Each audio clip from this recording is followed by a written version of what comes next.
You come here with a hunger that cannot be named in ordinary conversations, a hunger that flickers behind your eyes like a secret flame waiting to be seen. I can sense it, the same way one feels the pressure in the air before the first drop of rain falls. You want to understand why. Why someone who feels so deeply, who can hear the inaudible murmurs that stir in another soul, also carries a mind that observes with the precision of an architect designing a labyrinth, calculating, detached, withdrawn, as though forever holding counsel in a hidden chamber no one else may enter. An empath with an INTJ or INFJ mind is no soft or fragile thing. It is the rarest, most dangerous form of empathy, because it does not simply feel. It analyzes, dissects, and remembers.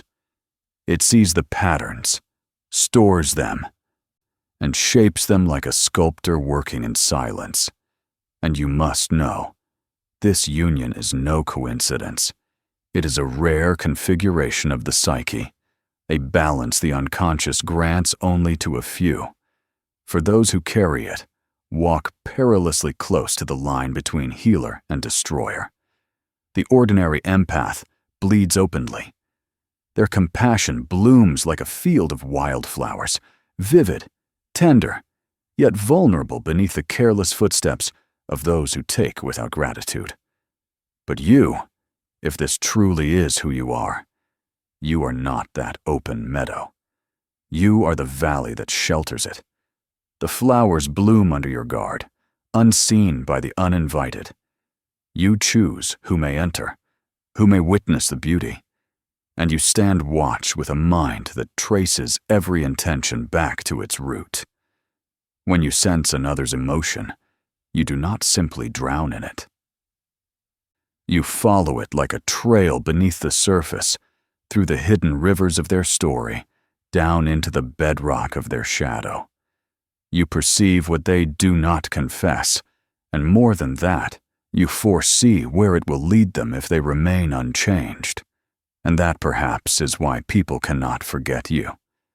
Some feel uneasy in your presence, though they cannot say why.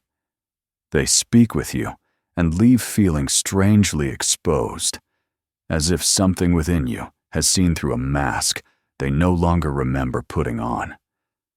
They think you are guessing, but they are wrong. You are listening to the subtle tremors of their archetypes, to the faint voice of the anima, to the cry of the abandoned child and the brittle armor of the false self they hide behind.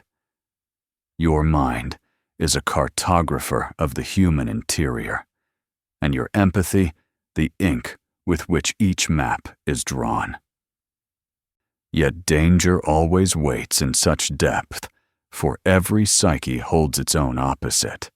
The healer, too, bears the wound within, and the dangerous empath, the one who feels with structure and precision, carries, buried within their gift, the potential for control.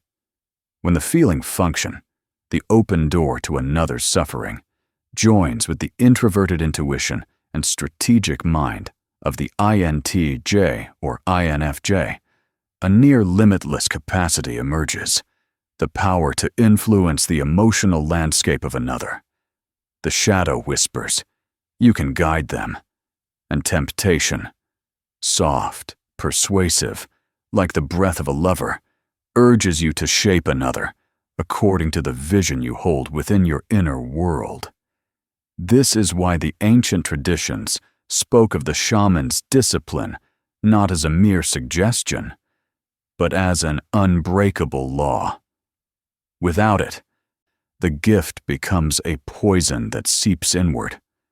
I tell you this not to frighten you, but to remind you, nothing is granted freely. The unconscious does not give without demanding something in return. To carry this kind of psyche is to be chosen, both as witness and custodian of what you perceive. The task is sacred and, at times, unbearably heavy. You will not be permitted the comfort of illusions that lull others to sleep. Dreams will come by you, vivid, precise, and impossible to shake. In them, you may find yourself walking through the corridors of another person's mind, touching relics from their forgotten years, hearing the confessions their waking lips will never dare to speak. And when you wake, their stories will linger in your chest, pressing like a second heartbeat that is not your own. Then the mind, your sharp, crystalline mind, will begin to assemble these fragments into meaning. It will forge patterns out of chaos, forming a fragile truce between clarity and compassion. In that moment, you will stand at a crossroads, to speak, to remain silent, to protect, or to dismantle. Every choice you make will carve you deeper into the path you are becoming. So many still imagine empathy as something soft, passive, like rain soaking into the soil. But for you, it is not that simple. It is water under pressure, channeled through the deliberate architecture of your inner world. Your introverted intuition gathers unspoken truths, weaving them into invisible constellations. Your feeling function weighs these insights upon the subtle scales of ethics, and though your thinking may stand quietly to the side, it sharpens what must be cut. The result is not mere sensitivity, but a rare fusion of precision and compassion, what could only be called surgical empathy. You possess the ability to enter another's emotional core and, with the right word, or the perfect silence, reshape the entire foundation of their inner house. But again, I must ask, what kind of architect will you be? A restorer of ruins or a builder of prisons? When I speak of danger here, I do not mean cruelty for cruelty's sake.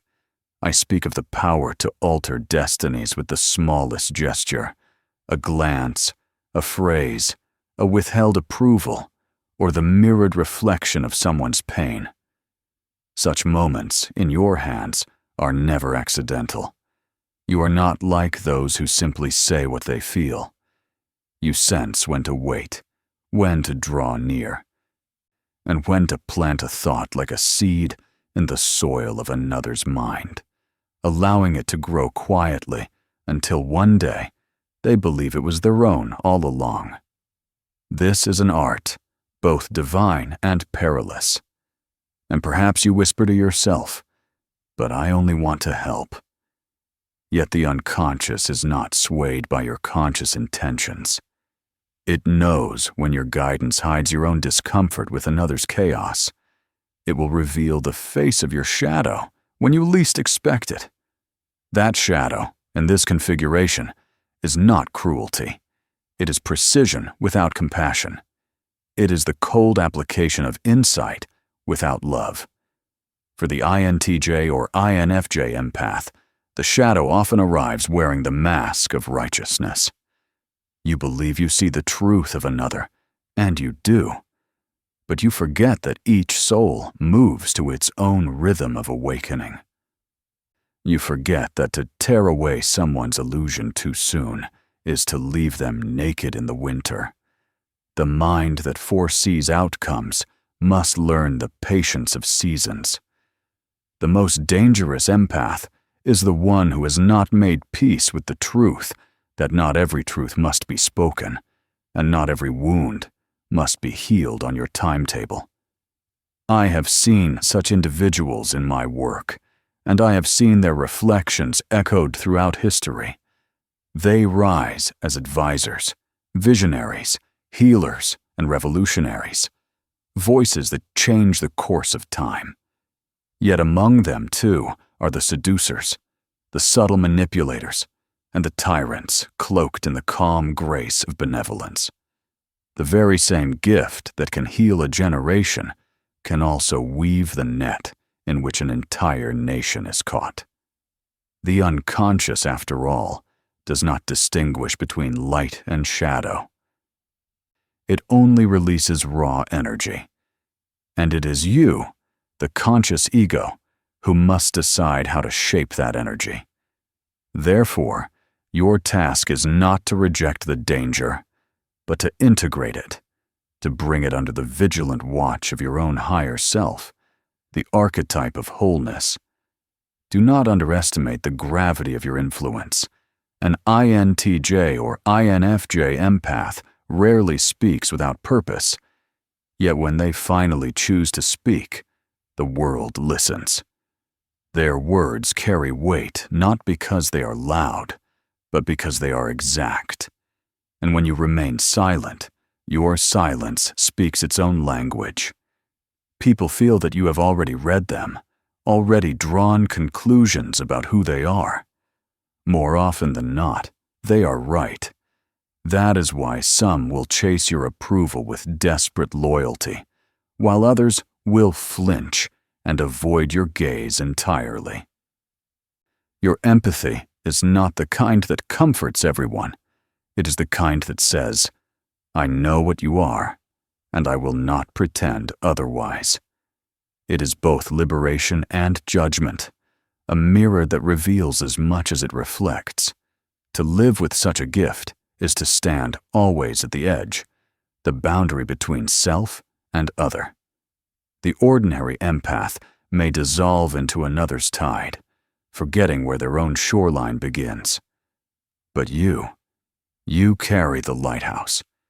You are the fixed point of awareness that watches the storm without being consumed by it.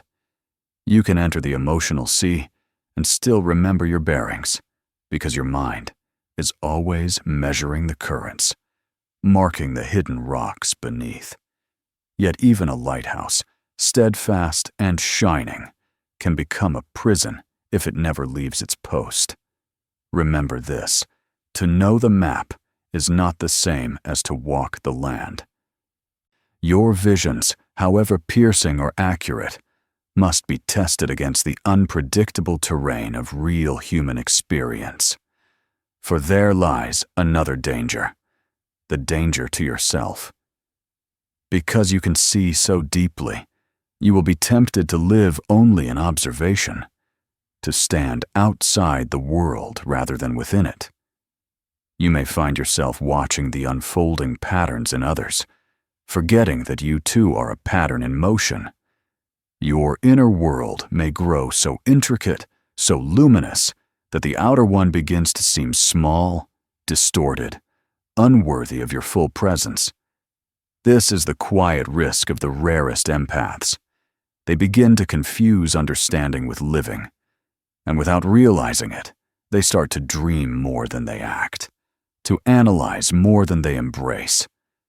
They hold the jewel of insight, yet keep it locked in the treasury of the mind, never spending it in the living marketplace of genuine encounter. If you wish to walk this path without being devoured by it, you must remember, empathy is not only about seeing, it is about entering. You must allow yourself to be changed by the very lives you influence. This is the alchemy of the dangerous empath, to be both the catalyst and the clay, to shape and to be shaped. Only then will your power not ossify into control, but breathe, evolve, and remain human. Only then will your visions breathe freely in dreams. This archetype often revealed itself as the seer in the tower, holding a mirror that reflects both the face and the shadow of whoever dares to look within it. Sometimes the dreamer will resist, turning away from what the glass shows. Sometimes they will tremble or weep when they finally see. Yet the seer never demands their gaze, never forces revelation. The mirror waits, patient, silent, inevitable. This is the image you must hold close. You are not the hand that compels the gaze. You are the presence that makes the act of looking possible. And so, I tell you, the most dangerous empath with an INTJ or INFJ mind is not dangerous because they harm, but because they hold the power to alter, at any moment, the very architecture of another soul. That choice is your crucible.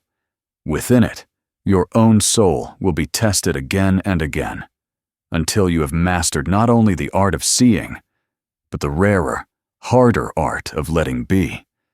You must remember, the human psyche is not a machine that can be recalibrated at will. It is a living organism of the soul, with roots sunk deep into the primordial soil of the collective unconscious, where creation and chaos coexist. The INTJ or INFJ empath does not merely touch the surface of that soil. They descend into its hidden strata, into the ancient bedrock where symbols are born, where archetypes dwell like sleeping gods, awaiting the right moment to stir. But this descent is never without peril, for the deeper you go, the more the line blurs between what belongs to you and what belongs to the other. You may think you are rescuing them, when in truth, you are walking into the labyrinth of your own unhealed myth. I have seen such empaths awaken from dreams, heavy with symbols they never consciously invited. A forest wrapped in fog, where a single child wanders in silence. A shadowed corridor lined with endless doors, each opening to a fragment of someone else's memory. A great serpent coiled around a mirror, whispering truths in a language the waking mind can barely hold. These are not fantasies. They are messages sent upward from the depths of the unconscious, urging you to understand that your gift is not an instrument of unshakable clarity. It is a bridge between worlds. But every bridge carries travelers both ways. The energies you sense in others do not simply vanish once observed. They leave traces, fingerprints pressed into the architecture of your own soul. You will find that people are drawn to you with a strange urgency, as if they sense that you carry a missing chapter of their story. They may share secrets they have never dared to speak aloud, and often they will not even know why the words flow so freely. It is not only because you listen, it is because the empathic field around you signals safety to their wounded self, a promise of understanding without judgment. Meanwhile, your strategic, visionary mind quietly assures them that you will not misuse their vulnerability. Yet here lies the paradox. The more they trust you, the more you are entrusted with a power they do not fully understand. And that power will demand from you an integrity far beyond the ordinary. For if you betray it, through manipulation, through impatience, through bending others toward your vision, instead of allowing them their own, you will not only wound them, but fracture something deep within yourself. Do not imagine that the psyche will allow such fractures to pass unnoticed. When the integrity of the inner empire is threatened, the unconscious will respond, sometimes with subtle unease, sometimes with brutal force. You may feel a sudden emptiness in your dreams, as though all color has drained from the world. You may wake beneath the weight of inexplicable guilt, even when no one has accused you. This is the self, the organizing principle of your wholeness, calling you back into alignment. Ignore it, and the dangerous empath who once sought to heal becomes something else entirely, a puppeteer of the soul. And that is the darkest shadow of your gift, the quiet, invisible ability to pull the strings of another's mind without them ever seeing your hand move. Your danger lies not in the clarity of what you perceive, but in the precision of how you might choose to influence. The ordinary manipulator uses crude tools, flattery, fear, demand, blunt instruments that leave marks. But you, if you wished, could shape a thought so subtly that it would bloom inside someone's mind, as if it had always been their own. You could, with a single carefully placed word, redirect the course of a person's relationships, alter their sense of self, even reshape their beliefs about reality itself. And yet, you must resist this temptation. To use your insight for personal gratification is to feed the shadow until it swallows the very light that gave you sight. The ancient mystics knew this truth well. They taught that power unreflected by the mirror turns its wielder into their own god. Self-created, self-worshipped, self-lost. And here, the mirror you must hold is not for others. It is for yourself. You must ask with ruthless honesty, why do I want to intervene? Is it truly for their liberation, or because I cannot bear to watch them walk a path I have judged as wrong? The question is not a gentle one. It will strip away the comforting illusion that you are always acting from pure love. It will reveal, instead, the uncomfortable motives that hide beneath, the fear of being powerless, the hunger to see your vision made real in the world. And when you see this clearly, you will understand why the self never grants this archetype lightly. Consider what empathy truly is, the merging of feminine receptivity, the openness of the soul, with the introverted intuition of the mystic and the disciplined, strategic mind of the master planner. In myth, such a being is known as the oracle architect, the one who not only sees the future, but also understands how to build the steps that lead toward it. Yet, in the wrong hands, the oracle architect becomes something darker, the manipulator of fate, bending prophecy to ensure it fulfills their personal will. In the right hands, they become the steward of destiny, guarding the sacred timing of another's unfolding. The difference lies not in what they see, but in the humility with which they act upon it. You will be tested in this humility. Time and again, a friend will come to you and confide their troubles, and you will see with painful precision that their relationship, their hope, their dream is heading toward betrayal. You will notice it in the smallest gestures, the glance that lingers too long, the tone that carries the tremor of falsehood. And you will feel the impulse to warn them, to save them from heartbreak. Yet a deeper part of you will also know their heartbreak may be the fire that will forge them into who they are meant to become. What then will you do? To remain silent will feel cruel. To speak may feel like tampering with the sacred necessity of their path. This is the razor's edge upon which you must learn to balance. Every decision you make will either refine you or corrode you, depending on whether it serves your own comfort or honors the deeper unfolding of the soul before you. And yes, there will be those who attempt to weaponize your gift against you. They will see your empathy as an open door and step through it, armed with stories of their suffering, hoping to sway you, to bind your insight to their will. But you, with your strategic and far-seeing mind, must remember this truth. Not all suffering is meant to be relieved. Some forms of pain are sacred, guardians standing watch at the threshold of transformation. The dangerous empath who forgets this truth becomes not a healer, but an enabler, forever rescuing others from the very fires that were meant to awaken them. Your heart will ache for their sorrow, and your mind will instinctively calculate the quickest path to ease their pain.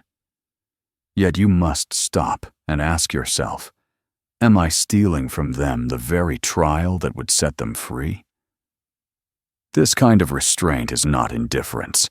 It is the highest, rarest form of compassion.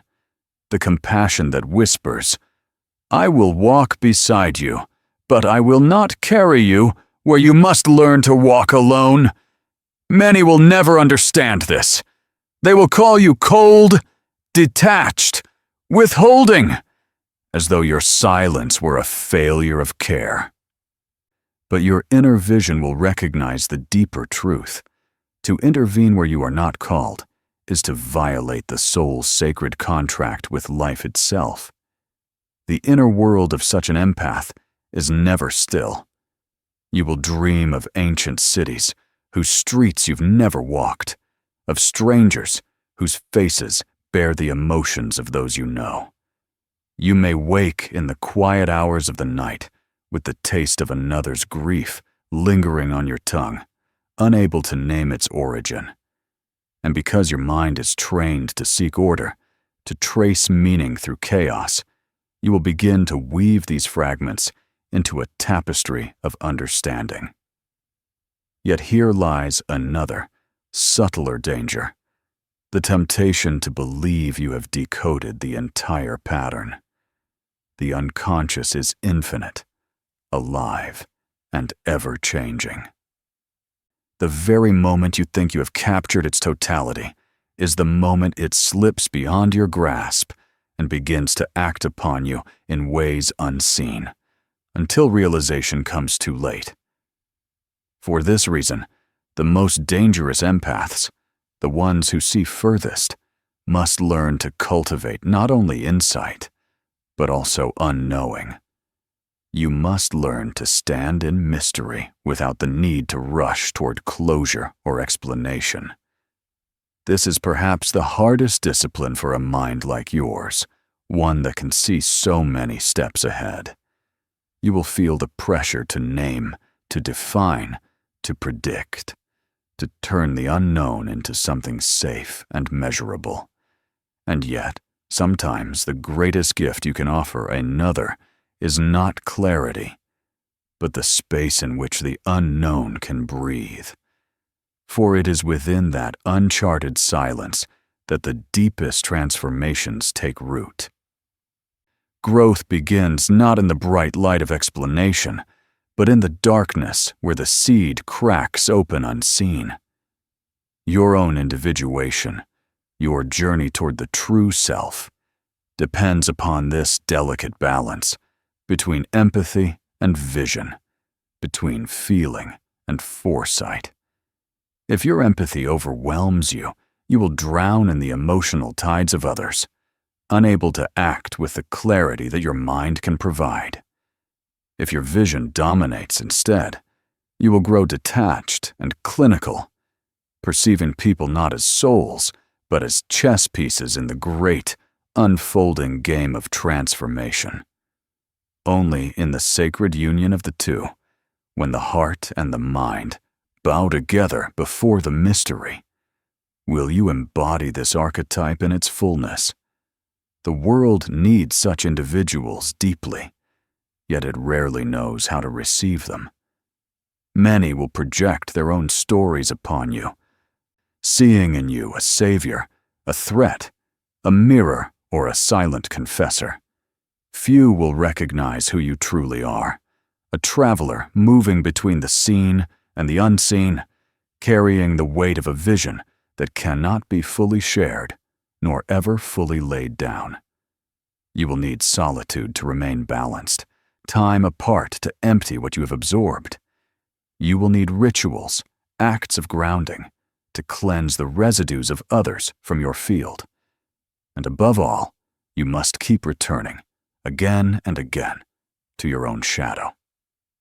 For it is there, in the quiet chambers of your own shadow, that you will find the humility which prevents your gift from ever becoming a weapon. Remember this well.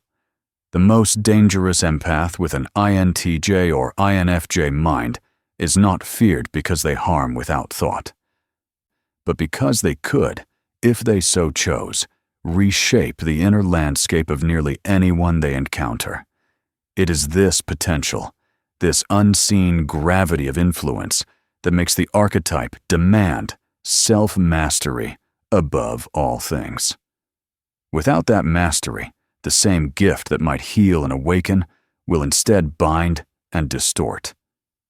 But with it, you become something altogether rare, a presence unlike any other. One who can perceive the intricate architecture of another's soul, yet allows it to rise, unfold, and bloom according to its own sacred design. You may ask yourself why such a fusion, empathy merged with the structured mind of an INTJ or INFJ, is so uncommon and yet so immensely potent.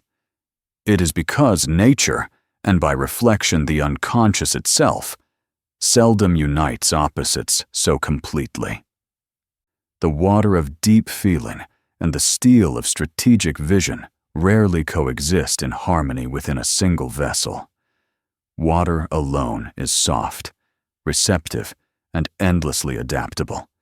Yet through patience, it reshapes even mountains. Steel alone is firm, unbending, precise, yet without balance, it corrodes in the open air. But when water tempers steel, when intuition meets intellect, they form something akin to a living blade, capable of both delicate carving and decisive cutting. And yet, as with every blade, the question remains: for what purpose will it be used? When I speak of danger, I do not mean violence or harm, but the subtle influence one can exert over the unseen foundations of another's being. For when you sense not only what a person feels, but also the hidden direction of their unfolding, you hold in your hands the quiet power that could lead them out of their labyrinth or deeper into its winding corridors. Here lies the immense moral weight you must carry, the understanding that even the smallest act, a single word spoken at the right or wrong moment, can shift the axis of another's becoming. This is why I say that those who walk with such power must cultivate not only clarity of vision, but purity of motive. The unconscious does not bless those who exploit its currents for vanity, pride, or personal gain. In dreams, this truth will echo back to you in symbols and scenes. You may find yourself walking through places that feel like neither past nor future, yet both at once, a threshold world. Perhaps you will see a friend standing within the ruins of a cathedral, sunlight spilling through a gash in the roof, their face divided between light and shadow. You will sense without words that they are not yearning for God, but for meaning itself, something lost long ago in the corridors of childhood. And in that instant of knowing, you will understand that they are destined to search in the wrong places unless someone, somewhere, plants within them the faint seed of remembrance. This is the empath's foresight bound to intuitive intellect, the ability to glimpse the arc of another's journey before it manifests. Yet even so, remember, visions are not commands, they are invitations. The choice, the sacred freedom to decide, always belongs to the soul in question. It is precisely this reverence for choice that separates the true guide from the manipulator. The manipulator sees the traveler's path, judges it flawed, and imposes their own design upon it. The guide, however, sees the same path, understands its difficulty, and offers insight without taking the traveler's feet in their own hands. And so, you must decide, again and again, which one you will be. For the temptation to interfere, to steer another's destiny, will never entirely disappear. The more precise your visions become, the more others will seek you out, yearning for your certainty. And though your ego may delight in their dependence, your soul must refuse the crown they offer. For that refusal, quiet and unseen, is the true mark of mastery. The one who decides for another takes on a debt to the self that is not easily repaid. Such decisions, though born of good intent, bind you to invisible threads that stretch far beyond the moment. Let us speak, then, of projection. For it is through this mysterious phenomenon that your gift will be both tested and revealed. People will project onto you the healer, the lover, the savior, the judge. Some, upon meeting you, will feel an inexplicable familiarity, as if they have known you across lifetimes, or as though you are the missing figure from a half-remembered dream. This is not mere romance or sentiment. It is archetypal recognition, a stirring from the depths of their unconscious. You awaken something ancient within them, a symbol long asleep, and they will not always understand why. But you must understand. You must learn to discern when you are being seen for who you truly are, and when you are being mistaken for who you represent in their inner theater. Without this awareness, you risk becoming the character they need you to be, slowly losing yourself within the role they cast you in. This danger is especially sharp for the empathic strategist, for you do not merely perceive their projections. You feel the ache beneath them. You sense what they crave, and with your insight, you could fulfill it, whether or not it truly serves their growth. The temptation to comply, to offer what they seek in order to keep their trust or affection, will be strong. And yet, every time you perform a role that is not aligned with your authentic self, you strengthen the mask and weaken the core that sustains you. In the short term, such compliance may appear harmless, even compassionate. But over time, it corrodes the center of your being, until you can no longer tell whether your actions arise from sincerity or from the subtle compulsion to maintain control. The cost is quiet, but immense, the erosion of integrity through the slow surrender to illusion. Your shadow, too, will reveal itself most vividly in the moments when you are certain you are helping. Beware of certainty. It is the most seductive veil. The psyche is vast and intricate, and what appears as rescue in one moment may become imprisonment in another. A single word spoken to ease someone's fear may also remove the very pressure that would have driven them toward their breakthrough. This is the paradox every dangerous empath must learn to live with. Even your kindness can wound if it is not guided by the self. And the self, unlike the ego, is not motivated by comfort, but by the deeper impulse toward wholeness. It cares less for how things feel and more for how they integrate into truth. You must also remain alert to the seduction of detachment. With the INTJ or INFJ architecture, it is so effortless to withdraw into the realm of observation, to analyze the emotional storms of others with precision, yet without ever allowing them to touch you. This, too, can become a fortress, vast, silent, and safe. From its walls, you may see everything, predict everything, and risk nothing. But remember, a fortress, no matter how strong, is also a prison. If you never allow yourself to be moved by the tides of another's emotion, your empathy becomes hollow, a tool without warmth, a mirror that reflects but no longer feels. The heart must remain porous enough to be affected. Otherwise, the insight you wield loses its life. The dreams of those who walk this path often mirror this tension. You may find yourself standing upon a high balcony, gazing down at a city half submerged in flood. Below, the water twists and churns through the streets, sweeping away homes, memories, voices. Yet you, above it all, feel no fear, only a quiet, clinical fascination with the pattern of the currents. You watch, untouched, as if the chaos below were a riddle to be solved, rather than a world to be entered. And in the stillness of that dream, a question rises like a whisper. What good is sight if it never lets you feel the rain?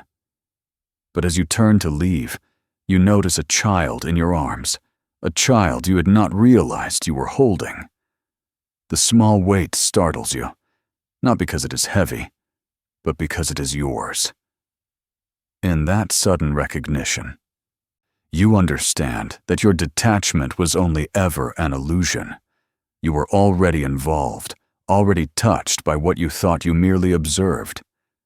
The child is the symbol of your own vulnerability, a tender reminder that you are not simply the watcher of life's movements, but a participant caught within its restless currents. You must take great care not to mistake foresight for omniscience. No matter how refined, how razor-sharp your intuition becomes, there will be moments, quiet, humbling moments when you are wrong. Yet this is not a failure. It is a safeguard, a deliberate mercy woven by the unconscious to remind you that it will never bow entirely to the conscious mind. The danger lies not in error, but in the refusal to admit that your vision was incomplete. If you cling to the belief that you always see the full truth, you will begin to twist reality until it conforms to your prediction. You will see only what you expect to see, hear only what confirms your foresight, and in doing so, you will violate both your gift and the fragile trust others have placed in you. The archetype of the wounded healer becomes crucial here, for it is inseparable from your path. Your ability to perceive the pain of others is born from the quiet echo of your own wounds. You recognize their fractures because your soul, too, has known the same breaking. And your strategic mind, ever the careful architect, has built intricate systems to navigate those wounds, both theirs and your own. Yet the danger here is subtle, almost invisible.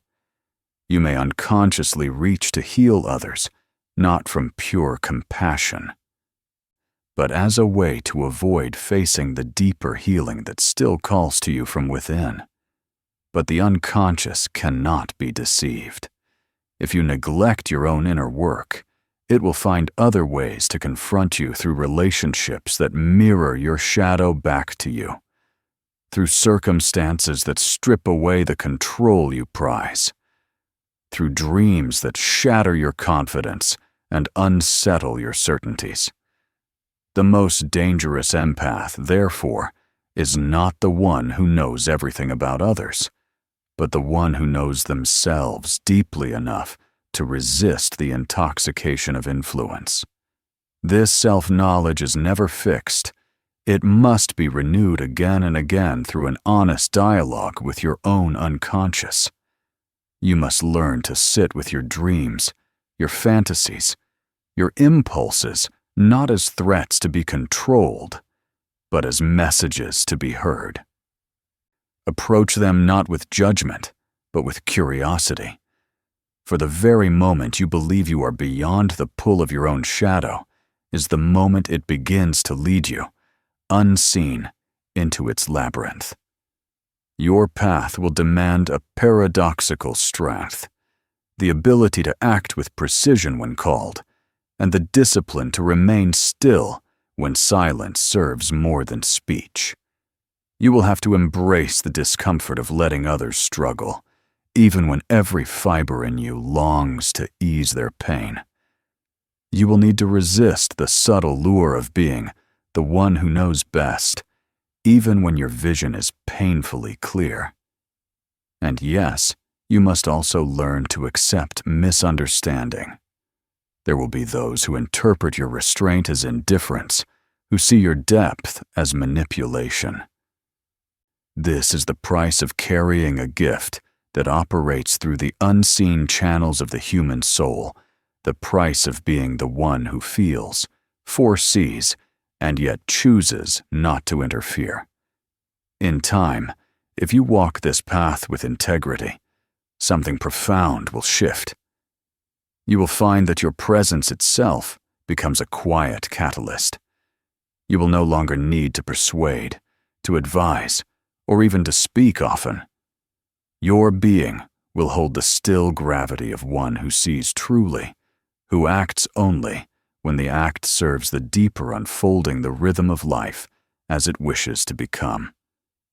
People will leave your presence changed, though they may not understand why. Something within them will shift quietly, as if an unseen chord had been struck deep in their unconscious. And you will leave theirs with a subtle satisfaction, not of pride, but of peace, knowing you have honored both your gift and their sovereignty.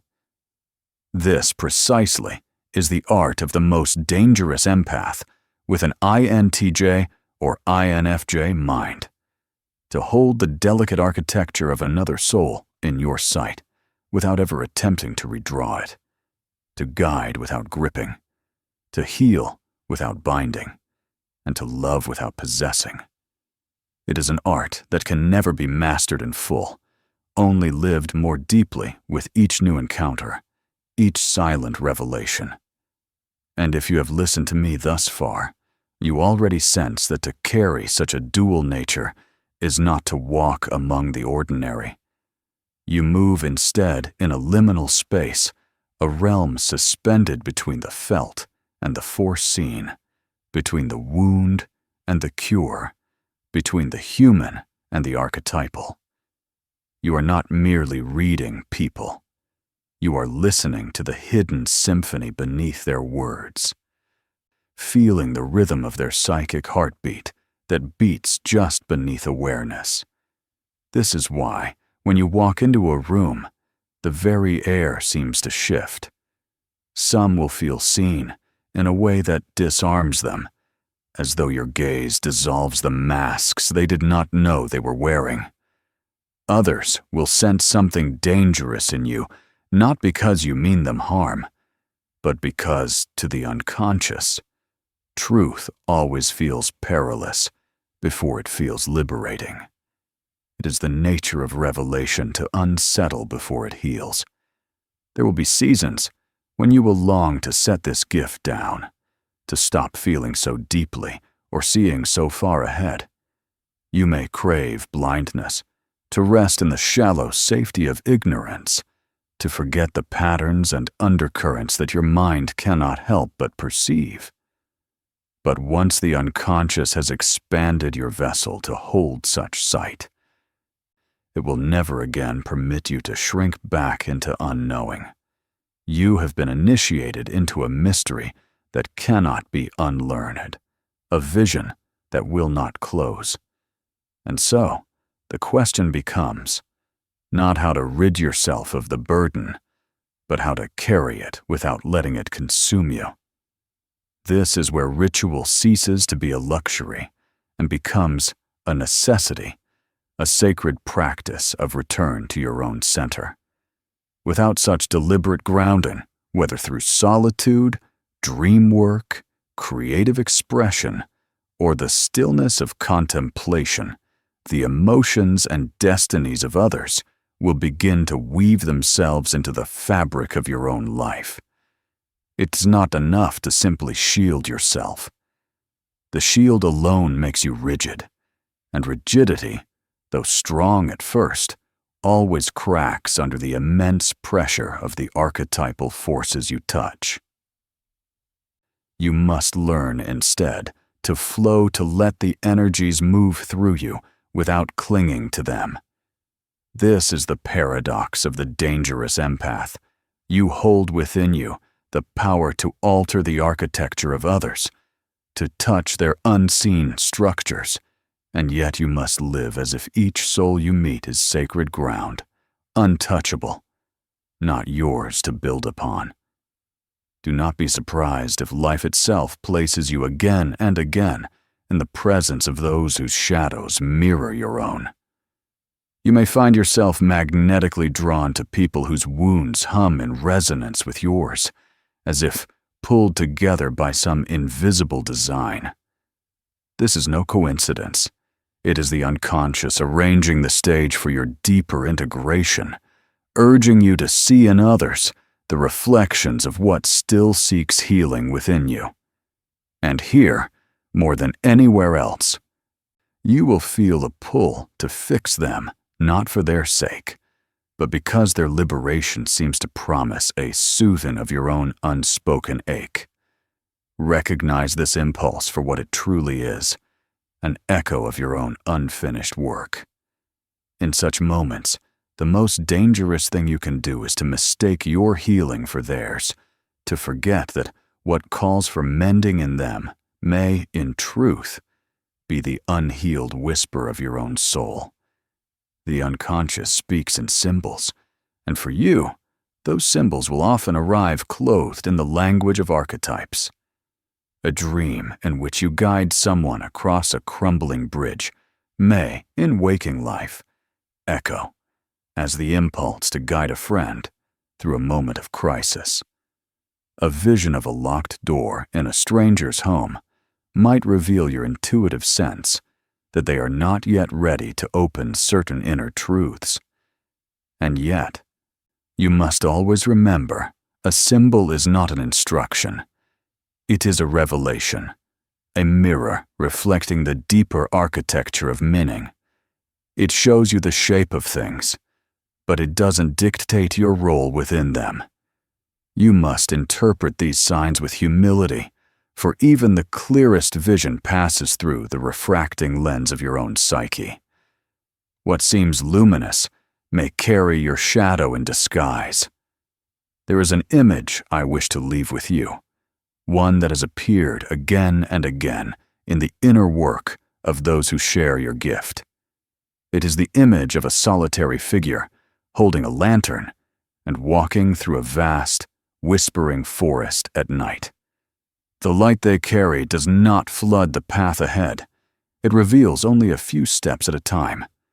Behind them, the darkness folds back in like water, and before them, the trees stretch into the unseen.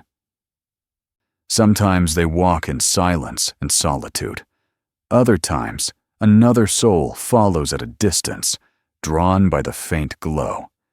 Here lies the temptation, to raise the lantern high, to show the follower more than they are prepared to see. But the wise lantern bearer resists this urge. They keep the light low and steady, allowing the other to walk into mystery at their own pace. They know that if the forest were revealed all at once, its magic would vanish, the journey would lose its transformative power. This is what you must remember. Your light is not meant to banish all darkness, but to illuminate enough for others to find their next step. The INTJ or INFJ mind may perceive the entire path in a single, crystalline glance, but the empathic heart knows that every soul must earn its own vision. The dangerous empath who forgets this truth becomes, unknowingly, a tyrant of clarity, replacing one blindness with another.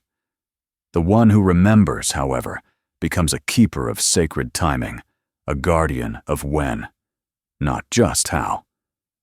Your influence will not always be gentle. There will be times when the truth you mirror back to someone will split them open, exposing what they have long buried.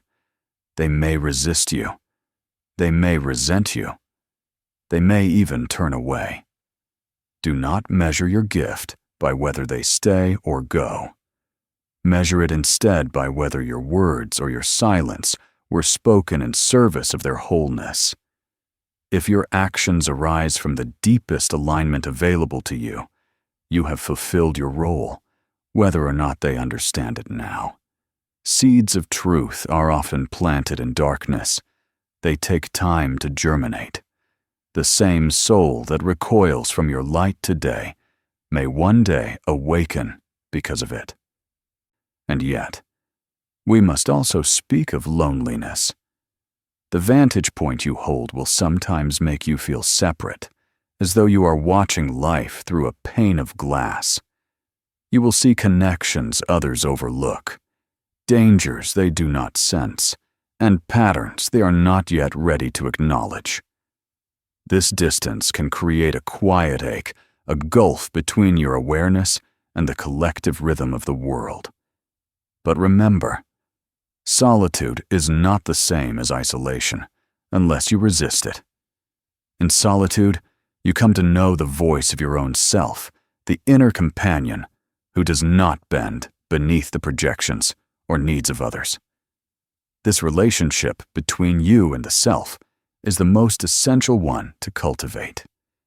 It is the compass by which you will navigate the endless forest of your life. The most dangerous empath is not defined solely by their capacity to feel, nor only by the precision of their strategic vision. They are defined by the sacred union of these forces under the governance of the self. In Jungian terms, this is individuation, the movement toward wholeness, in which all parts of the psyche are brought into conscious relationship. For you, this means integrating not only your light, but also your shadow, the part of you that delights in control, that hungers to be the unseen hand shaping outcomes, that fears being irrelevant or unseen.